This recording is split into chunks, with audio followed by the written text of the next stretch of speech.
ಹಿಪ್ಲಿ ಗಿಡ ಅಂದರೆ ಇದೆ ನೋಡಿ. ಬ್ಲ್ಯಾಕ್ ಪೇಪರ್ ಕಾಳು ಮೆಣಸಿಗೆ ಕಸಿ ಕಟ್ಟಲಿಕ್ಕೆ ಯೂಸ್ ಮಾಡುವಂಥ ಗಿಡ ಇದೆ ನೋಡಿ ಯಾವ ರೀತಿ ಉಂಟಂತ. ಕಸಿ ಕಟ್ ಆದಮೇಲೆ ಈ ರೀತಿ ಗಂಟು ಏನಿದೆಯಲ್ಲ ಇಲ್ಲಿ ನಾವು ಕಟ್ ಮಾಡಿ ಇದನ್ನು ಕೊಟ್ಟೆ ತುಂಬಿ ಇದನ್ನು ರೆಡಿ ಮಾಡ್ಕೊಳ್ತೀವಿ. ಸೊ ನೆಕ್ಸ್ಟ್ ಇಯರ್ ಗ್ರಾಫ್ಟಿಂಗಿಗೆ ಹೆಲ್ಪ್ ಆಗ್ತದೆ ನಮಗೆ. ಇಲ್ಲಿ ನೋಡಿ ಇದು ಕಸಿ ಕಟ್ಟದಂಥ ಪೋರ್ಷನ್ ಇದು. ಇದ್ರ ಮೇಲಿರೋದು ಬ್ಲ್ಯಾಕ್ ಪೇಪರು, ಕೆಳಗೆ ಇರೋದು ನಮ್ಮ ಹಿಪ್ಲಿ ಗಿಡ. ಇಲ್ಲಿ ನೋಡಿ ಯಾವ ರೀತಿ ಆಗಿದೆ ಗಿಡ ಅಂತೇಳಿ. ಇಲ್ಲಿ ನೋಡಿ ಎಲ್ಲಿ ನೋಡಿದ್ರು ಹಿಪ್ಲಿ ಗಿಡ ಫುಲ್ಲ. ಸಲ ಗ್ರಾಫ್ಟಿಂಗ್ ಮಾಡಬೇಕಾ. ಅಡಿಕೆ ಮರದ ಬುಡಕ್ಕೆ ಈ ರೀತಿ ರೆಡಿ ಇರುವಂಥ ಹಿಪ್ಲಿ ಗಿಡ ನಂದು ಸುಮಾರು ಒಂದು 2,000-2,500 ಇದೆ. ಅದಕ್ಕೆ ನಾನೀಗ ಫೆಬ್ರವರಿ 15 ನಂತರ ಸ್ವಲ್ಪ ಚಳಿ ಕಡಿಮೆ ಆದ ನಂತರ ಗ್ರಾಫ್ಟಿಂಗ್ ಮಾಡಲಿಕ್ಕೆ ಸ್ಟಾರ್ಟ್ ಮಾಡಿದೆ. ಆಮೇಲೆ ಈ ಕಟ್ಟಿಂಗ್ ಮಾಡಿದ ಪೀಸ್ ಏನಿರ್ತದೆ ಹಿಪ್ಲಿ ಗಿಡ ಅದನ್ನು ವೇಸ್ಟ್ ಮಾಡಬಾರ್ದು. ಅದನ್ನು ಕೂಡ ನಾನು ಕೊಟ್ಟೆಯಲ್ಲಿ ಮಣ್ಣು ತುಂಬಿಟ್ಟಿದ್ದೆ.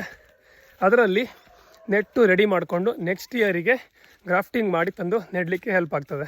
ಇದರೊಳಗೆ 400 ಹಿಪ್ಲಿ ಗಿಡ ನಾನು ಕಟ್ ಮಾಡಿ ನೆಟ್ಟಿದ್ದೆ. ಇಲ್ಲಿಂದ ಕಾಣಿಸೋದಿಲ್ಲ ಕರೆಕ್ಟಾಗಿ. ಸೊ ಸ್ವಲ್ಪ ಟೆಂಪ್ರೇಚರ್ ಮೇಂಟೈನ್ ಆಗಲಿ, ತುಂಬ ಚಳಿ ಉಂಟು ಅಂತೇಳಿ ಈ ರೀತಿ ಮಾಡಿದೆ ಪಾಲಿ ಹೌಸ್ ಥರ. ನಿಮಗೆ ಗ್ರಾಫ್ಟಿಂಗ್ ಮಾಡೋದು ಹೆಂಗೆ ಅಂತೇಳಿ ಪರ್ಫೆಕ್ಟಾಗಿ ತೋರಿಸ್ಕೊಡ್ದೆ. ಮಾಡುವ ಇಲ್ಲೇ ಪಣಿಯೂರು 1 ವೆರೈಟಿ ಗ್ರಾಫ್ಟಿಂಗನ್ನು ಫಸ್ಟ್ ಸ್ಟಾರ್ಟ್ ಮಾಡ್ತೆ, ಉಳಿದ ಆಮೇಲೆ ಸ್ಟಾರ್ಟ್ ಮಾಡುವ.